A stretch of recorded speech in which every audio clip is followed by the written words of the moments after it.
जय श्री राधे। सभी मेरे YouTube चैनल के प्रिय दर्शकों, आज का जो वीडियो है यह विषुवद रेखा के संबंध में है। देखिए, पृथ्वी के जो नक्शे को तैयार किया जाता है उनमें पूरब पश्चिम उत्तर दक्षिण की ओर कुछ रेखाएं खिंची रहती हैं।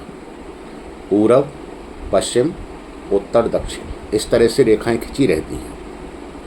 पूरब पश्चिम की रेखाओं को अक्षांश कहते हैं और भूगोल के ठीक मध्य भाग में एक मध्य रेखा की कल्पना की गई है, उसे विषुवद रेखा का नाम दिया गया है।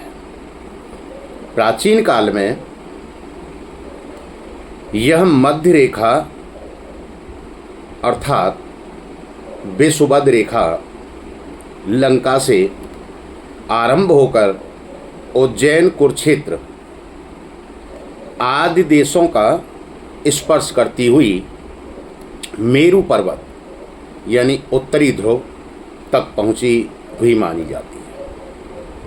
परंतु वर्तमान काल के नक्शे में मध्य रेखा इंग्लैंड के ग्रीनविच नामक स्थान से मानी गई है। मध्य रेखा से पूर्व अथवा पश्चिम का विचार देशांतर कहलाता है। लंका प्रायः मध्य रेखा के समीप में है, अतः वहाँ रात दिन बराबर के होते हैं। परंतु वहाँ से जितना उत्तर अथवा दक्षिण की ओर बढ़ा जाता है, रात दिन की समय की अवधि उतनी ही उसमें अंतर पड़ता हुआ चला जाता है। इसी कारण विभिन्न स्थानों पर विभिन्न राशियों के उदयास्त के समय में भी अंतर पड़ता है।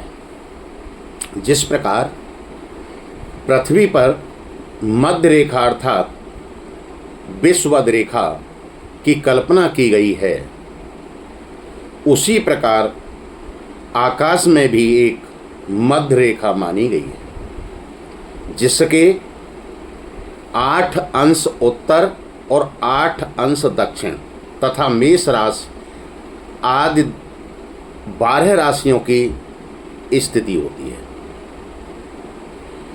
भूगोल में विषुवद रेखा से उत्तर की ओर 23.5 अंश की दूरी पर कर्क रेखा तथा दक्षिण की ओर 23.5 अंश की दूरी पर मकर रेखा कल्पित की गई है।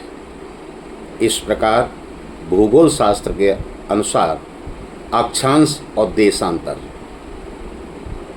ये हमारा मान्य होता है, क्योंकि हमारी विषुवद रेखा का जो प्रारंभ होता है आज इंग्लैंड के ग्रीनविच से और पहले लंका से प्रारंभ होता था, लेकिन लंका उस विषुवद रेखा के समीप ही रहती है।